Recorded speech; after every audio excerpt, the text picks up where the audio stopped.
What if your practice could take on 50% more clients without increasing headcount? What if you could save 5.5 hours per client every month?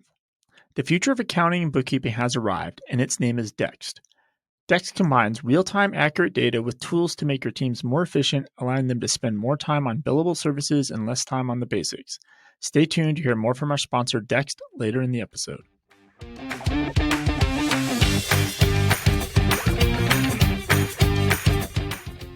He went to business school, and then he got a job at Deloitte, and he hated it. He says, yes, he says, I quote, "I remember being in the offices of Deloitte, counting down the seconds until 5 o'clock or whatever time it would be that I could finally leave, and just feeling miserable every day at the office, feeling like I wasn't where I wanted to be." He worked there for like 8 months, and then they did layoffs, and he got laid off. And he said, quote, "It was honestly in many ways a relief," unquote. And that's when he decided to pursue acting after working at Deloitte in Toronto. Deloitte in Canada turned this guy into a superhero.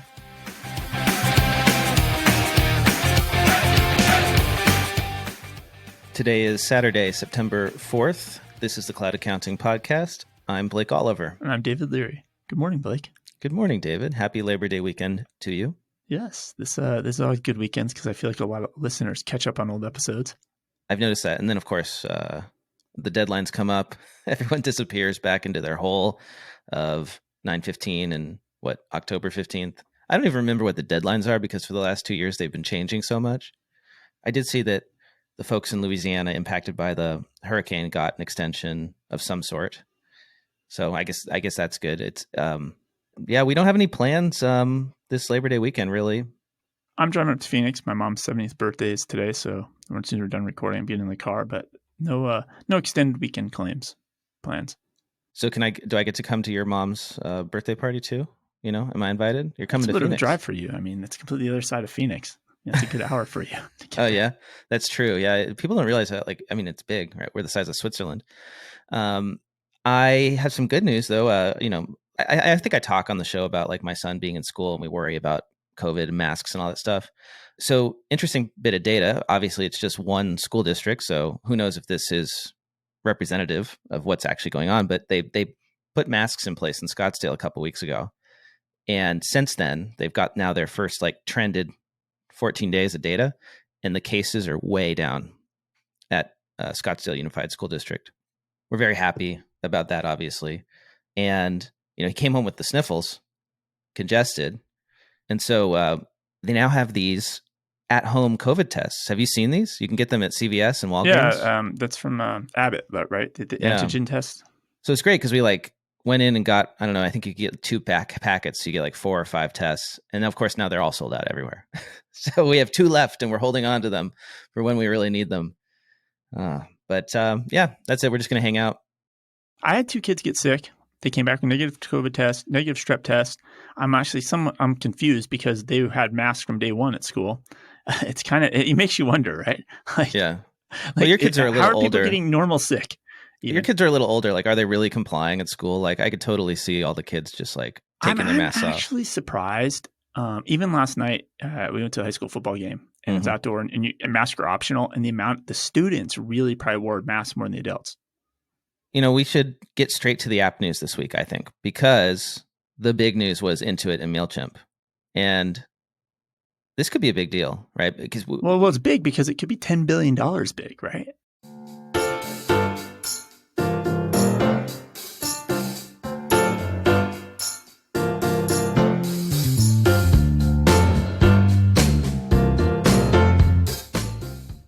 This episode of the Cloud Accounting Podcast is sponsored by Client Hub. Are you looking for an amazingly simple way to manage both your internal workflow and your external client communication? Introducing Client Hub, the only workflow solution that automates getting clients answers because it has client communications built in.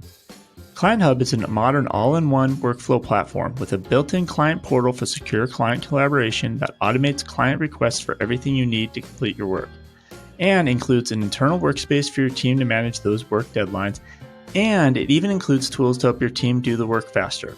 Your clients will love the easy-to-use Client Hub web portal and mobile app. When using Client Hub, everything is in one place. Your staff and your clients are always in the loop, and nothing falls through the cracks.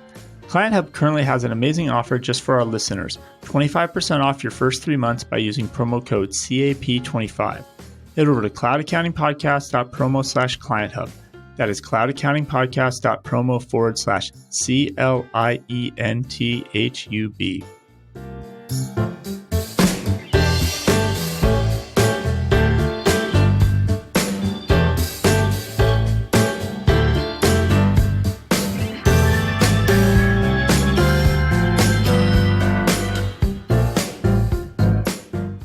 Biggest acquisition in Intuit's history. So, shall we? Yeah, let's jump in. Yeah, so there's a report. So it's not confirmed anywhere, but it was all over the place. It was on Twitter. This is from Fast Company, totally legit magazine. The reports came out of Bloomberg. Rumor is there's talks between Intuit and MailChimp for Intuit to purchase MailChimp or purchase a major stake in MailChimp. MailChimp is also possibly chatting with others. And it's $10 billion deal. $10 billion. And all rumors, like you said. All rumors, but, Credit Karma happened. It doesn't take many days later until these things actually come up. Because usually these mainstream media, they won't publish it unless they've confirmed 3 or 4 unnamed sources probably, right? This wasn't a tweet. It wasn't it wasn't the Cloud Accounting podcast speculating something, right? This was real deal reported news article. But it's weird because then a couple people on Twitter and people are just really confused by this. And I understand why, because I used to use MailChimp years ago when I had my very first email list. I used to do a newsletter called Cloud Accounting Weekly, and that was the precursor to the show. And you built this on MailChimp. So because MailChimp is kind of like a good entry level, I need to do some email marketing. That's what it really was for years. It was just email newsletters and lists, and that's it. But it's gone way bigger than that. I recently checked it out again because I was considering alternatives to our current provider. And I see now they do a whole lot more than just email.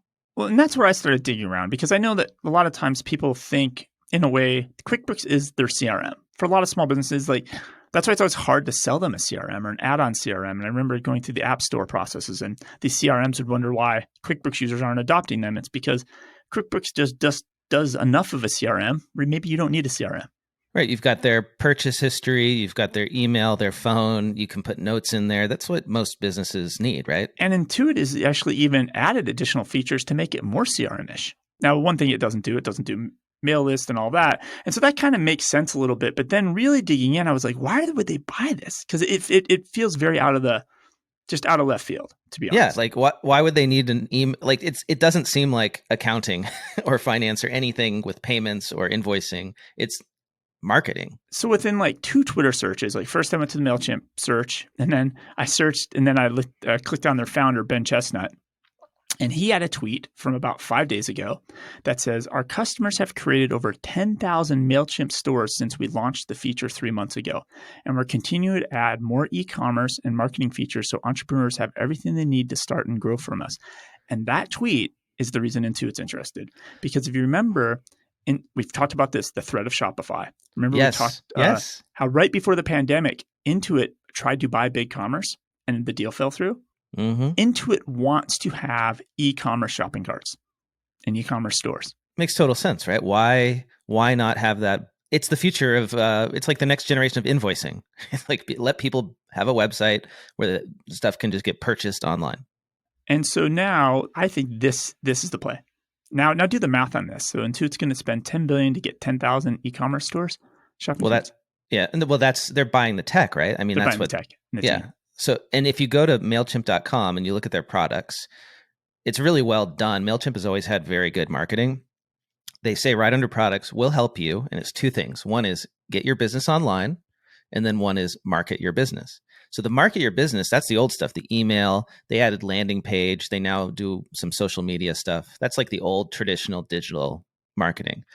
The get your business online part includes websites. And then there's a big new sticker right above online stores and a new sticker on appointment scheduling. So it's online stores. And then for service providers, what is your online store? People can schedule appointments with you, right?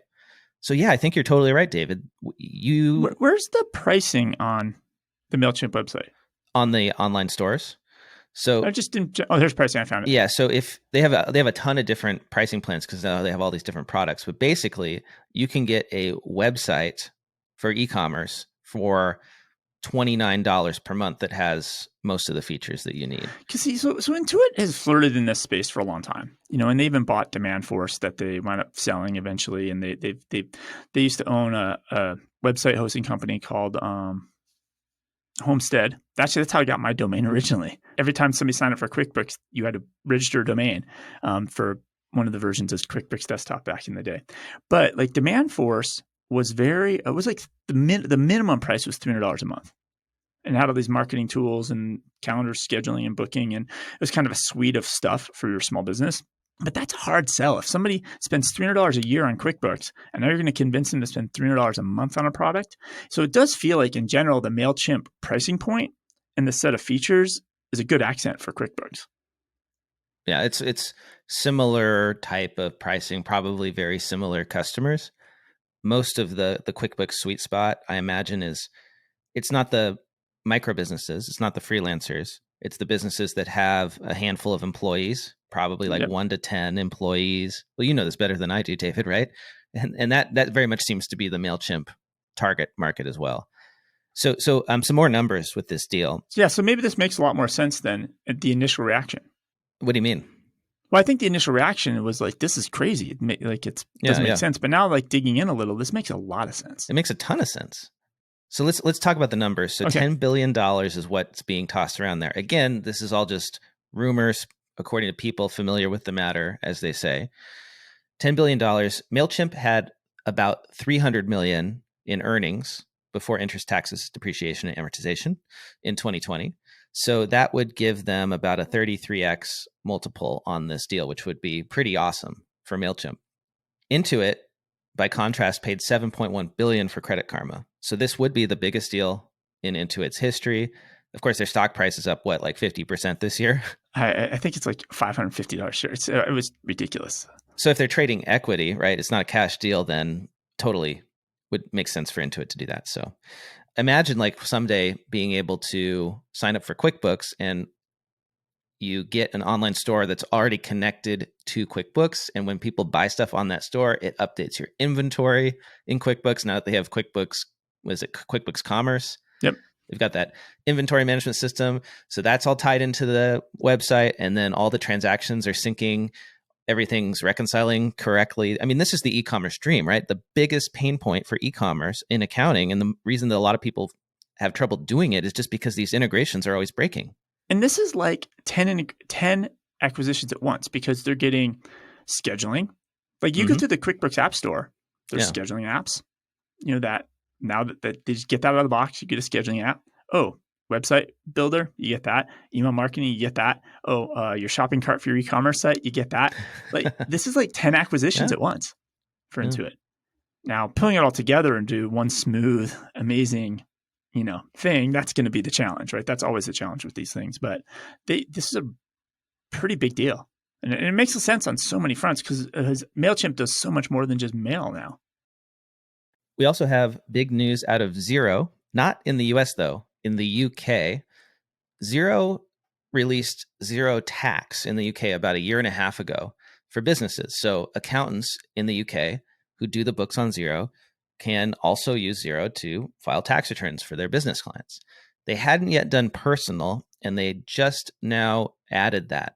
And this is all important because in the UK, I remember even when I went to the QuickBooks Connect at the UK, they actually had the person in charge of Her Majesty's Royal Tax collectors.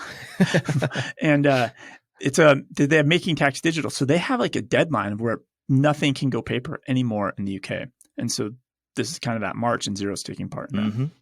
And so now they're calling it an end-to-end solution. So you can do the books, you can then send all of that data into the forms in the tax software, which of course looks beautiful, just like Xero, and probably would blow away most accountants here in the US who are used to using desktop tax software, because that's most of the products out there, unfortunately, right? There's not. So if I'm using like Xero HQ, instead of it only having my small business clients, if I have personal tax clients, now I'm utilizing the same tech stack. I don't have to keep those stored somewhere else, and the data and the forms, it's all in one spot.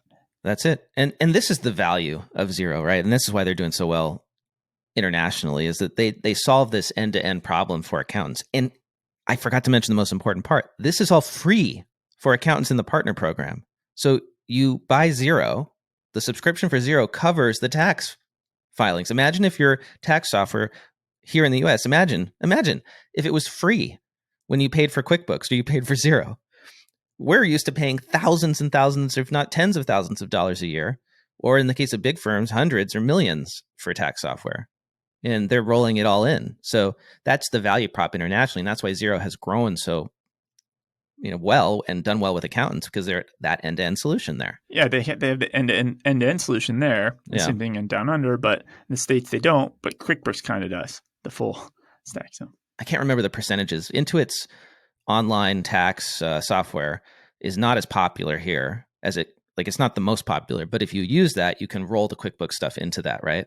Yep. So yeah. So if you're built on the QuickBooks stack and you're mostly small business CAS type stuff, it's a really nice fit. If you're doing personal, there's not a lot of tie-in to the QuickBooks stuff at all, right? So then you're just using those as a standalone product. Another small update from Xero, almost not worth mentioning, but I don't know, it's an annoyance. In the Xero iOS app now, you can reconcile both spend money and receive money transactions at the same time when you're doing find and match. So this comes in really handy when there are bank fees associated with some sort of transaction, and you need to match a single transaction in the feed with multiple in and out transactions in Xero. Yeah. Now you can do that on the iOS app, and Android's coming soon. So previously you'd always have to go to the website and log into the browser to do that type of work. I always wondered, with this kind of software, because you have to build a dedicated app, all the features that you release in your web app version, you then have to go build into the iOS and Android apps because they have different user interfaces. So it's almost like you're trying to build multiple products at the same time. And I wonder, to me, I prefer to log into Xero on a tablet when I'm out and about, or even on my phone. I'll just log in on the web version and turn my phone sideways and just try to use it, because you never know what's going to be in the mobile app versus in the desktop. Yeah, and I think even QuickBooks has a similar problems, right? Because in a way, you just need on the mobile app what you need to do when you're on the road doing things mobily. But there's always going to be that one person that's like, why doesn't it have every feature? But you're right, the workaround's pretty simple. Just most of these apps work really nice on the web browser in your phone, on your web, so you can just do that instead. They've gotten a lot better. They scale, yeah. All the apps scale, and they fit pretty well.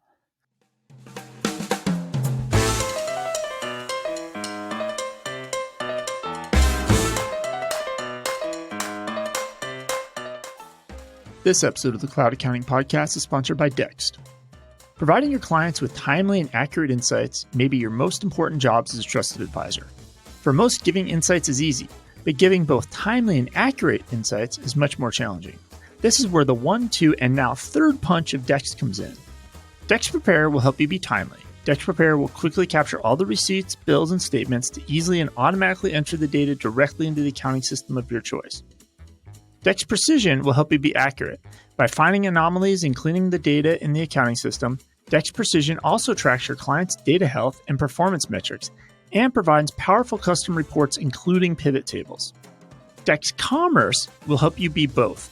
On the expense side, it can fetch additional details from many transactions, including adding any missing data to existing transactions. And on the sales side, it can automatically import transactions from some of the most popular e-commerce shopping carts. To learn how your firm can save an average of 5.5 hours per client each month, head over to cloudaccountingpodcast.promo/Dext. That is cloudaccountingpodcast.promo/DEXT. Accountants and bookkeepers make better business with Dext.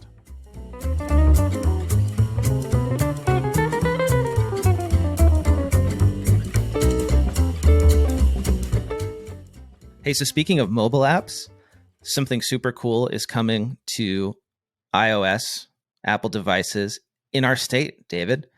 Apple has announced the first states to adopt driver's licenses and state IDs in Apple Wallet.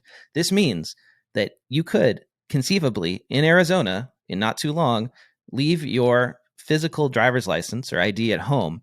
And if somebody needs to see it to check your ID, you just show them your phone. Like anything else that we have on our phones, digital driver's licenses. The first states to do this are Arizona, Connecticut, Georgia, Iowa, Kentucky, Maryland, Oklahoma, and Utah. I'm kind of surprised that actually like Arizona is one of the states because, well, I don't know. I think I saw something in the news though. Apple announced they're going to open some business here as well. So there might have been a scratch your back deal done here. Some plants, some manufacturing facility. I don't know specifically, but Apple's opening something in the state of Arizona, and it could be a scratch your back thing. Like, we'll bring our business there and bring jobs if you adopt this technology.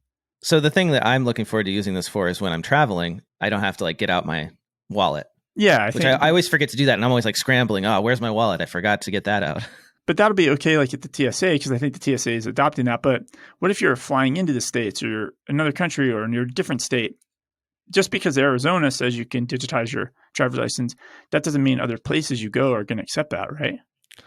Right. It's only these states at the moment. And does it mention if these states are reciprocal? So if Arizona jumps on this, Utah will accept this as a form of ID, or Utah only accepts the Utah driver's license?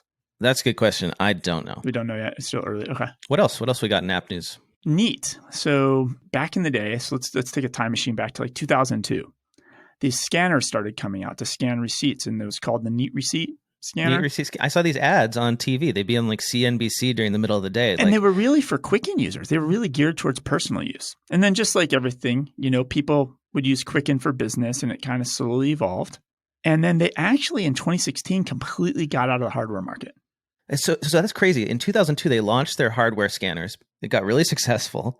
They made a lot of money, obviously, because they were serving this market of, freelancers, small business owners, personal finance people that weren't served by like Fujitsu, which made the big business expensive scanners. And then within, a decade and a half, that had all gone away because of phones, people scanning stuff on phones. So they got out of that. They actually purchased an photograph expense app that was actually integrated with QuickBooks. They purchased that, and that's kind of evolved over time. And to be honest, like a lot of their offering before scanning bills, their receipt scanning, compared to the other like Dext and AutoEntry and the other players in the market, it was kind of a little bit below average, frankly. It just wasn't great. And then my understanding is a lot of people that still use the Neat scanner, the majority of the use cases were like women in the Midwest scanning recipes. Like it just didn't have as much traction as you think it should. Right. Mm-hmm. So, but they've been just chipping away very quietly. And they had a major announcement this week. They announced 2 new products. Basically, it's called NeatBooks. And NeatBooks has 2 sub-products. One is Neat Invoices. And the second product is Neat Files. So Neat Files is kind of their old scanner. Take an image on your phone, your mobile device, upload your financial documents, it sorts them, puts them in. Neat Invoice is an invoicing product, so you can get paid. They're using WePay, which is now owned by Chase, to power some of the payments on that. And then now they've also launched Neat Books, which is basically kind of bank feeds accounting, and they're going to automatically do reconciliations. So it just came out of nowhere. Yeah, so Neat, the scanner company, is now a GL that is competing with probably FreshBooks, Xero, QuickBooks. Now we got NeatBooks. A lot quick, fresh, and neat. I wonder if there are any other words left that you could pair with books. Yeah, and what'll be interesting is to see where somewhere there's going to be a transition line. Like everybody and their brother is doing this like cash basis bank feed accounting, and it's just good enough, right? They're like, even this, they said they're going to include profit and loss, cash flow, balance sheet, expenses, spending summaries, tax categories, but there's a fine line of where QuickBooks and Xero are going to be a level above these apps. Will accountants adopt when these clients come in and they're on NeatBooks? Are you going to keep them on that, or are you going to move them off of these cash basis bank feed accounting products? So this is, I can't really tell from the website, but it looks like it is single entry. It's not, it can't be double entry accounting here. Pricing is, Neat Invoices is free, and they, like you said, the payments are coming through WePay. So that must be, they must be making money. You get it all if you get the books. If you get the Neat Books products, you get everything. And Neat Books is $40 a month. Neat Files is $30 a month. But if you do Neat Books for $40, you get Neat Files too? Yeah, and so I could see it's a good way for them to move them. Even if somebody doesn't use the bookkeeping parts, it's a good way for them to move their margin by $10 a month. Because if somebody discovers, I want the Neat Files, Well, $10 more. All right, I'll just use that. Yeah. I'll spend it. Interesting. Now, did you see the screenshots of this? It looks really clean. It's very, very clean. I do like this kind of concept they have across the top where it's basically each month, and it's coded between like open, ready to close, and closed. So you kind of, instead of viewing your bank feed as one huge bank feed, you kind of attack things 1 month at a time, which is kind of interesting. The one thing is they definitely are confusing these words reconciled a little bit too much with, small business owners. They're saying matching is reconciling. And they're playing the reconciliation up as something like even in the menu. I mean, it basically has a menu on the left: invoices, transactions, reconciliation. Small businesses don't care about reconciliation. No, they don't. And so it'll be interesting how they position this, because that's their kind of their marketing message a little bit in their functionality, like, oh, the reconciliation. But I can tell you this just even from on the Melio side, like we launched Melio and we send bill payments to QuickBooks, and we didn't send the check number because when we first launched Melio really only talked to small business owners, and small business owners don't reconcile. So as soon as accountants started using it, we're like, hey, where's the check number? And then we had to send the check number over. So do you think this is taking on the Quicken market? This is going to be like, that's what they're going to try and penetrate, right? Quicken users? Well, I think it's that the FreshBooks users, it's that entry level, I have a bank account, I need some invoicing, which is really a lot of small businesses. Now, what's interesting though is a lot of the people that are at this level, they commingle their funds. Right. And that's what I think a lot of these cash basis products don't have. They don't have an easy way to flop your personal spending out of your numbers. To hide. Well, not to hide it, just to, but not to report on it, right? You want to, so, I mean, this is where single entry accounting actually wins against double entry, is when you have commingling of funds, you can just import a personal account, flag all the personal stuff and stick it in some category that you exclude from reports. And it's very easy because you're not messing around with like a balance sheet where that all gets wonky with, equity and all that stuff. That's what like QuickBooks Self-Employed does really well. It's like basically a swipe left, swipe right. You just exclude the stuff that's not business related. All right. Well, we got to keep moving because we got a lot to talk about. So FreshBooks, since we're talking about all the books companies, FreshBooks has released some updates in August. They now have team cost rates and billable rates. So this allows you to be more detailed with how you calculate your profitability and your margins. So set costs for teams and then billable rates for different teams. There are also more ways to track project profitability now with their summary report and details report. You can also accept payments through PayPal, and you can easily convert estimates and proposals directly into projects. So what is the big takeaway here? It seems like FreshBooks is really investing in projects, profitability, projects. Square has announced they're going to do a subscription service called Invoices Plus. So instead of just having the free invoicing software that Square has, they're going to now have a subscription product called Invoices Plus.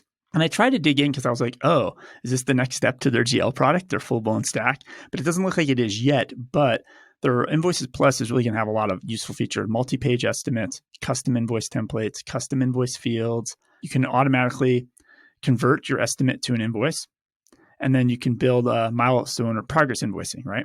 So, hey, pay me like a construction type invoice, right? As the project has been completed, you could roll that out. Now, as you're adding these real features to this product, the next step is a GL, right? Like this is deep invoice functionality that's like in QuickBooks. So do we know what this is going to cost? Or this just leaked because it was in their terms of service or something? It half leaked because a little bit's in the code, a little bit is in the so they reached out for comment to Square. So Square confirmed to TechCrunch, Invoices Plus is a software subscription and the company plans to announce shortly, but the company did not want to share any more details until the news is official. Okay. So it's pretty clear this is coming. There's code that shows it's coming, but they don't have any hints at price or anything. So you went through the features real quick. I just want to make sure I understand. So multi-package estimates, custom invoice templates, and custom invoice fields. Okay. I can see people wanting to pay to have custom fields. That's like one of the most popular things when it comes to customizing invoices. It's like my business has this unique thing. I need to put in somebody's ID number for this particular type of business I have. I have to put it on the invoice. custom fields. And it keeps you from leaving Square. So if you're using Square to do a little bit of basic invoicing, and now you're like, I need these features, I'll switch to QuickBooks. This keeps them on. Maybe you don't switch. Yep. It keeps you on Square just a little bit longer. Smart. Vic AI, an AI-powered accounting automation platform, has raised $50 million in a Series B financing round with participation from GGV Capital, Cowboy Ventures, and Costa Nova Ventures. This is interesting.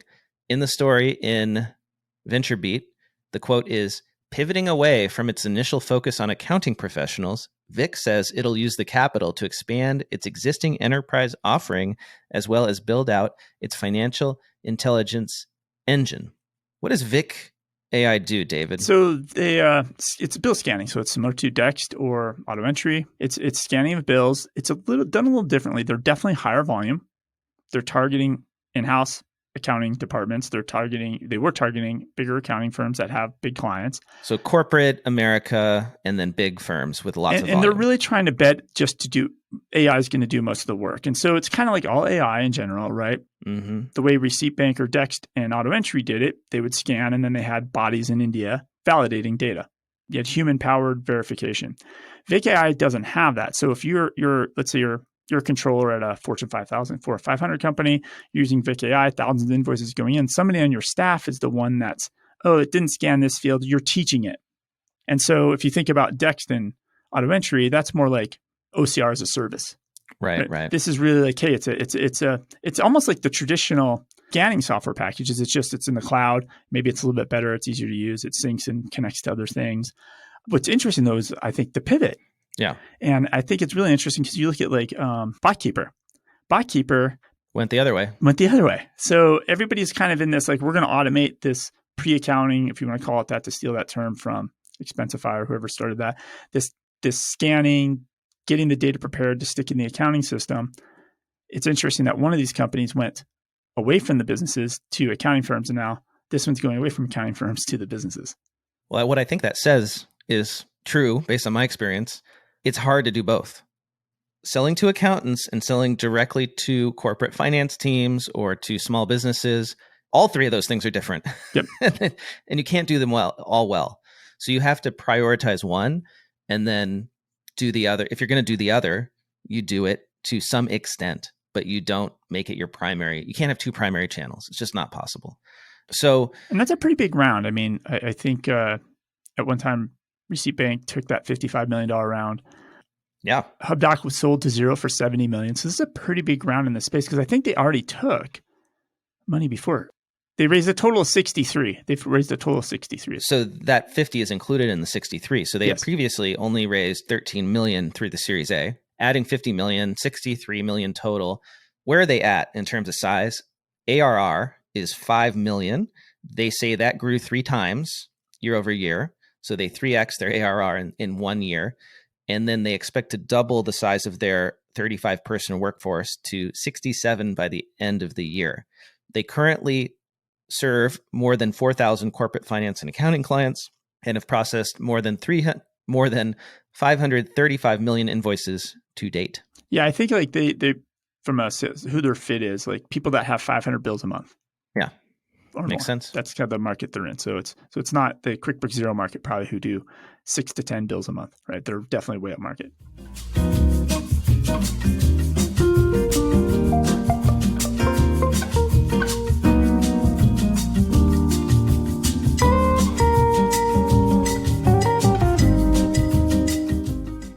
This episode of the Cloud Accounting Podcast is sponsored by Approval Max.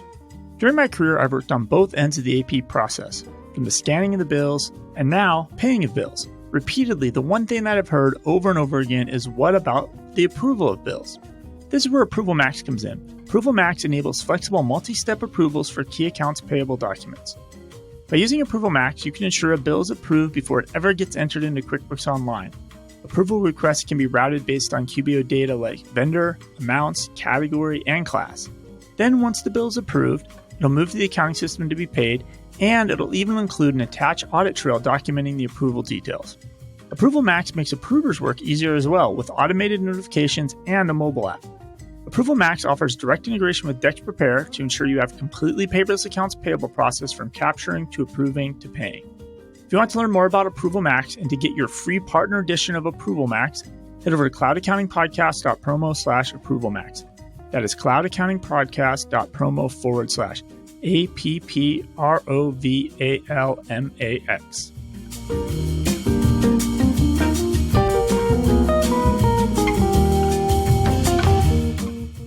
So let's talk about AI and scanning things. That's kind of exciting and strange at some level. So do you know, like in the movies, you like all the CSI, all those kind of shows like that have been around for the last decade, and they have a blurry picture of a license plate, and they have some magic computer on the TV show that makes it so you can read the license plate. Enlarge and enhance. Okay, boss. Right? And they're like, oh, I can see the mustache on the guy now, and we know who that person is. We can identify them from this pixelated photo. Well, apparently Google has figured out how to do this. So I put a link in so you could check this out, and everybody will have to go to the link. But it's essentially that. They can take an old pixelated photo. Maybe you scanned a photo or took a photo with your very first camera phone, and they can turn it into a high-res photo. With AI. Super resolution photo. Oh, my God. Wow. And so where this kind of ties in is like, okay, because a lot of the problem with these OCR apps is people take crappy photo of receipts. They don't have a good photo of the receipt.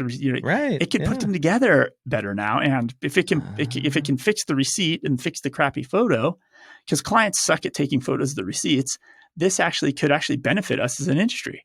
Well, you know where it's going to help accountants. The number one complaint I see regarding clients submitting documents is they'll like take a picture of a tax notice they got from the IRS, but it'll be like sideways and very like small and at an angle, and you can't read the text. Or scanned PDFs of bank feeds. People are horrible at scanning PDFs. Yeah. So maybe that can like enlarge and enhance, and then we can actually read that stuff without having to teach them how to hold a phone properly when you're taking a picture. So you have to just go to the link in the show notes, stop what you're doing, put the podcast on pause, and just go watch this. It's completely the same crap they've been showing in CSI for a decade. It's really working now.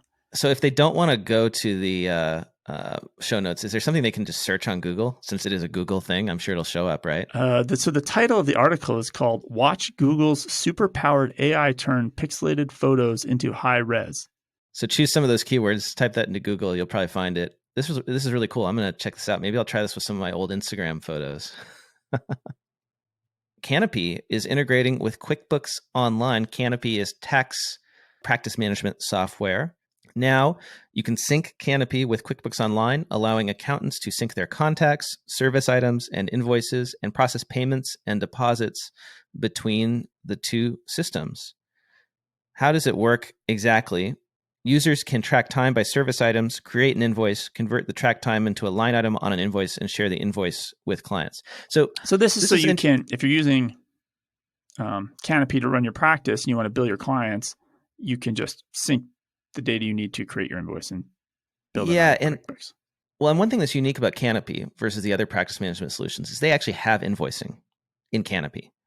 So now, like if you actually want to reconcile that, though, you then got to copy that into QuickBooks, right? But now it'll sync in, I guess is the idea. And this is smart, right? Like the more you integrate within, the more sticky your app is, right? Because if somebody's using Canopy, or maybe they're looking at Intuit Pro Series, and they're like, oh, Pro Series just integrates with QuickBooks, I'm in.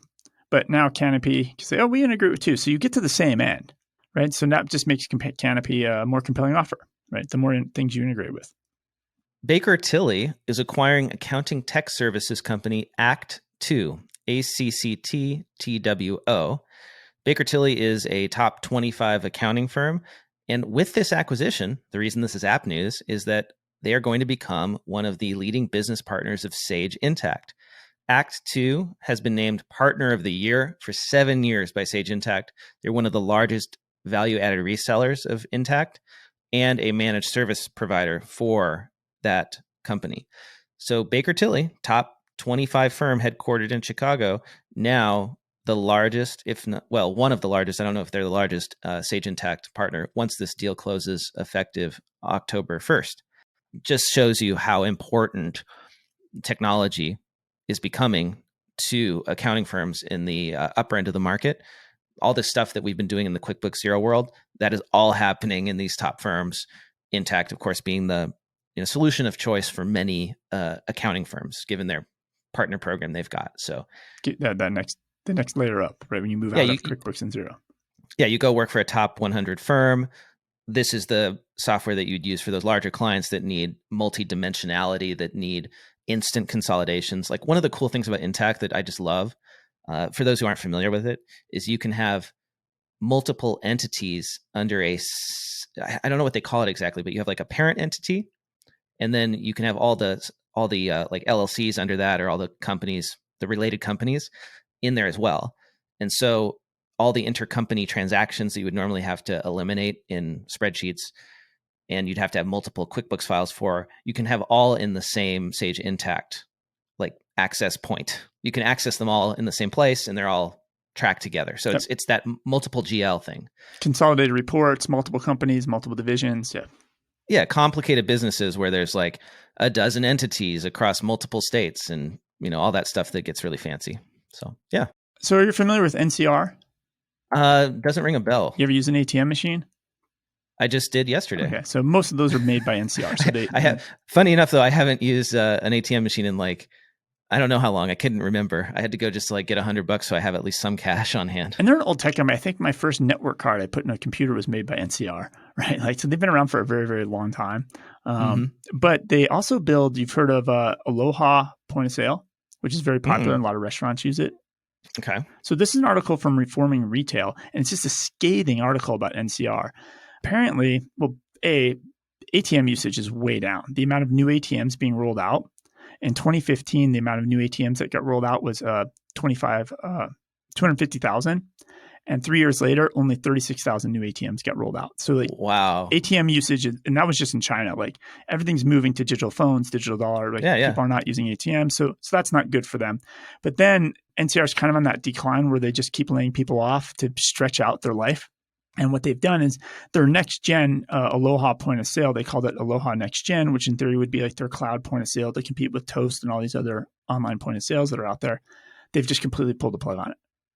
So if you have your clients on Aloha point of sale and you've been waiting for some cloud effort, it's not happening. They're giving up. Wow. Start looking at Toast and your Late Speeds and your Revels and your Squares. Like you probably need to start looking for other solutions because Aloha, it's not happening.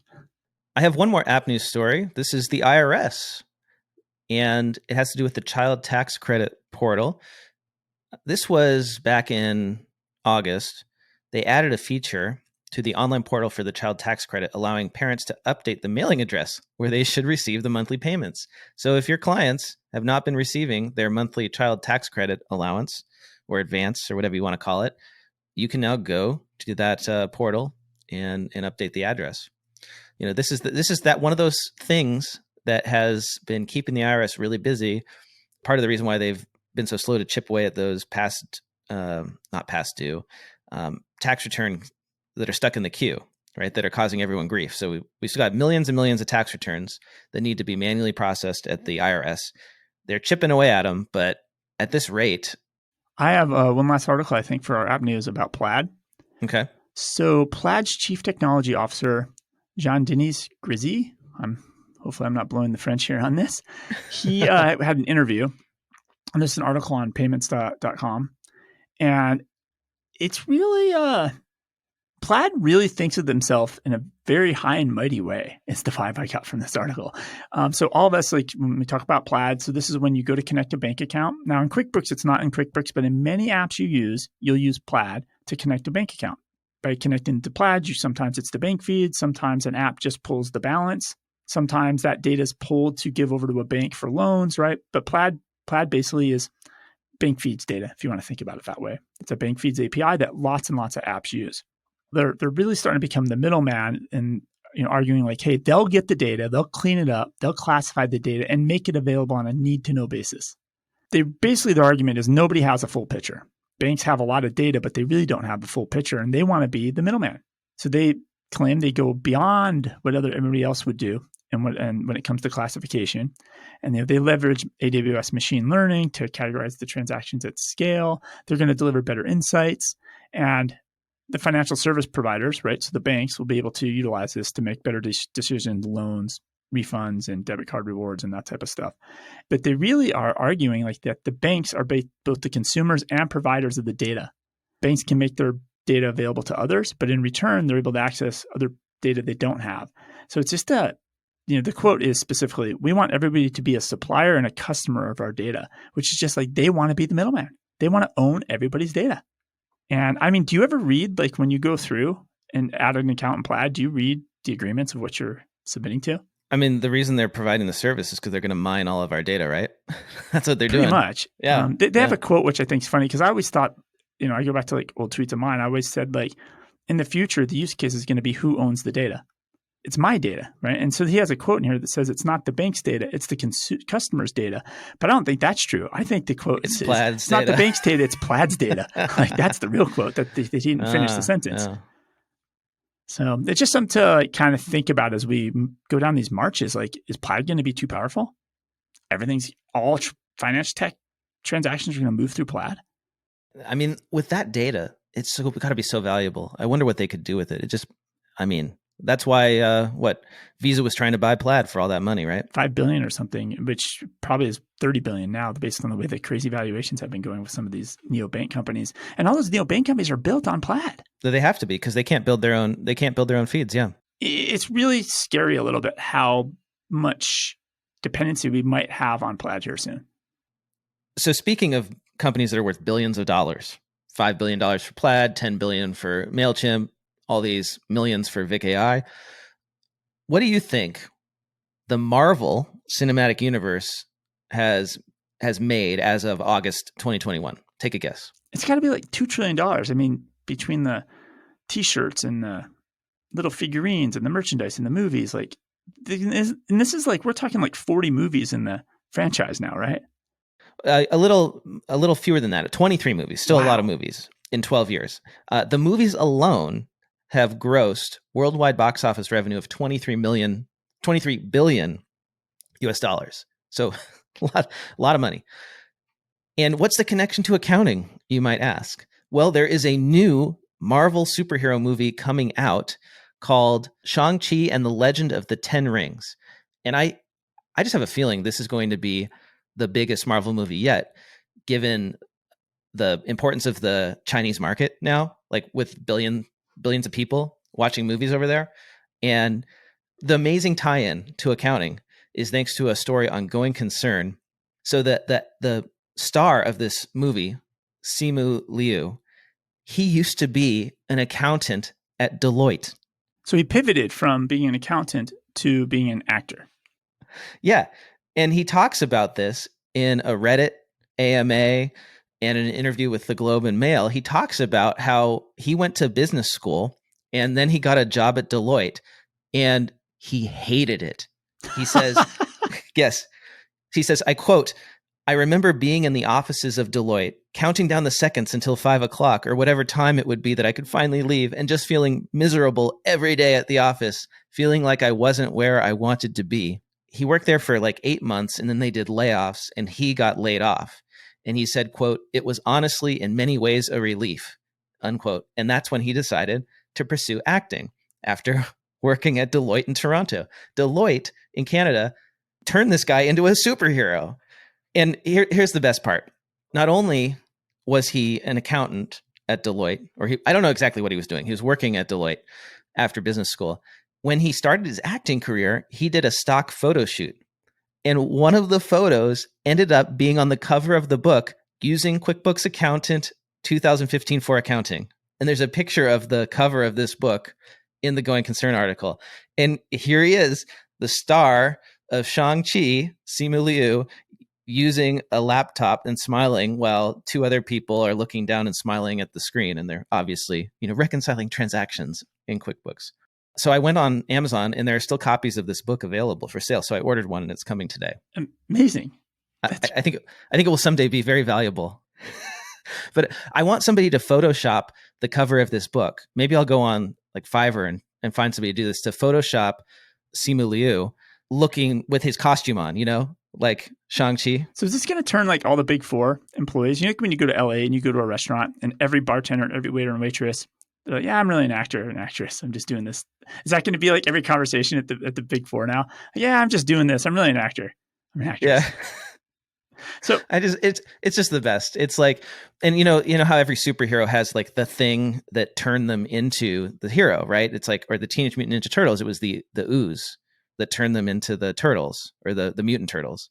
They were just little baby turtles before that. Or it was like Spider-Man got bit by a radioactive spider, and that turned him into Spider-Man. And he worked for Deloitte, and that's what turned him into a superhero. And yeah, exactly. Working for Deloitte for 8 months turned him into a Marvel superhero. That's great. So since we're covering movie news, good news, the sequel to the 2016 action film The Accountant, starring Ben Affleck, is in development at Warner Brothers. So, Ben Affleck or Ben Affleck? Ben Affleck. Sorry, Ben Affleck. I would say Ben Affleck is the duck. You know, the duck. That's the name of the duck. It doesn't matter. So they've signed a deal with the writer, and the producers are in place. So it's started. They haven't signed any of the talent yet, but the writers are working on the script. So it's going to happen. We're going to get The Accountant too. And I actually just put a post up on LinkedIn because Ben Affleck did it again. Ben Affleck. No, I think you said it right that time. Oh, I did? Okay. Ben Affleck. What is his best accounting movie? Because he's done Sum of All Fears. He's done Paycheck. He's done The Accountant. And he's done Good Will Hunting. So I have a poll on LinkedIn if anybody wants to jump in and take place. But what about for you, Blake? Which one of those 4 movies is his best? Wait, what are the options? Sum of All Fears. Get it? Sum of All. I haven't seen that. Paycheck. Yeah. I haven't seen that. The Accountant. I saw that. And Good Will Hunting. I saw that. Well, I mean, Good Will Hunting. I haven't seen half the movies there, but Good Will Hunting's amazing. It's a great movie. I think Good Will Hunting is the one. I agree. So, well, that's the thing. Like, you know, Ben Affleck is really good at playing an accountant because he's not really a great actor. Like, you know, you don't have much of a personality. It's pretty easy just to stare and look very serious and like talk about numbers, you know. Don't hate me for that, everyone. But if you want to let me know what you think about that potentially controversial opinion, you can reach out to me on Twitter. I'm at Blake T. Oliver. What about you, David? I'm all the socials at David Leary. If you track me down, friend me up on LinkedIn, just say not a bot. That's the way to do it. We got some feedback from listeners who reached out to us and chatted with us, and we love hearing from you, and I want to read some of that feedback. So this is from Amy. Amy said, "This week's podcast was another good one. Loved the part about the sorority treasurer." I think this is referencing that TikTok treasurer story we talked about. "Thanks for pointing out the positives of Greek life. While there's plenty of time for partying, there's also plenty of leadership training for those who are interested. I'm an advisor for my old chapter at Texas A&M and would hire most of our treasurers in a heartbeat. They are smart, organized, and truly eager to do a great job. I am hoping that they go get their Big Four training, then come back to me when they're ready for some work-life balance." It's funny. So after that, we recorded that episode, and you said that you were the treasurer for your fraternity. Yes. Right? And we talked about that episode. I was chatting with my wife a little bit about this. And so she was actually coincidentally the treasurer for her sorority as well. And she actually worked for Arthur Anderson for a little while because of it. She almost went down the accounting path. Amazing. Here is a comment from Jep05F. "I just stumbled across this podcast today. Great stuff you two are discussing here. As somebody in their first year of public accounting and about to get my CPA, passed the exams already, this is incredibly relevant information about the industry and the issues facing the profession."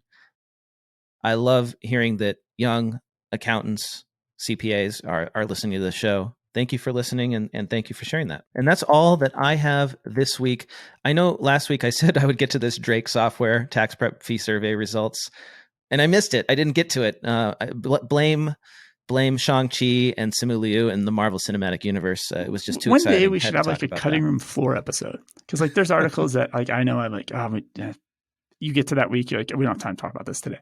Like where we just get all the scraps and we do one episode of all the scraps. I mean, I have like dozens and dozens of stories that I had to just not talk about that I would talk about forever. So I have a story about Bank of America who just is filing all these patents. Basically, the patents are what all these new fintech companies are doing. So instead of building software to compete with them, they're just going to patent what they're doing and then sue them for some money. That sounds like a bank. Yeah, that sounds like the way they would do it. I mean, I have stories about like COVID vaccinations being required at KPMG and Deloitte. No time to talk about that. Oh, what happened when states cut unemployment benefits? Did it actually limit the job growth or not? No time to talk about that. Maybe we do like a Thanksgiving weekend. If it's a little quiet, we do the leftovers episode. Thanksgiving leftovers. I love it. Okay. I'm going to save these. I'm not going to throw them out. Perfect. Beautiful. All right. Well, David, yeah, I'll see you here. Same time, same place next week.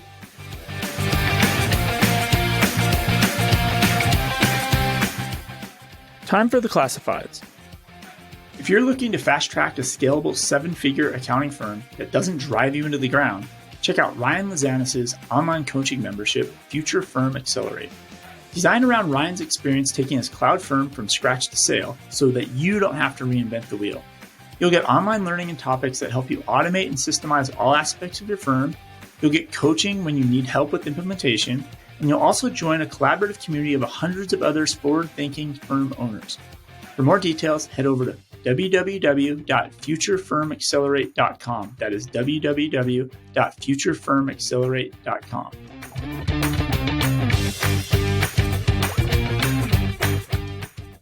I quickly wanted to let you know about a new project that I've been working on for the last year or so. I'm launching a podcast network called Accounting Podcast Network. It has new podcasts that I know you'll love, like the Accounting Salon Conversations podcast hosted by Amanda Aguilar, and the Accounting Automation Workflows podcast co-hosted by Brian Clare and Heather Satterley. Head over to accountingpodcastnetwork.com. That's accountingpodcastnetwork.com.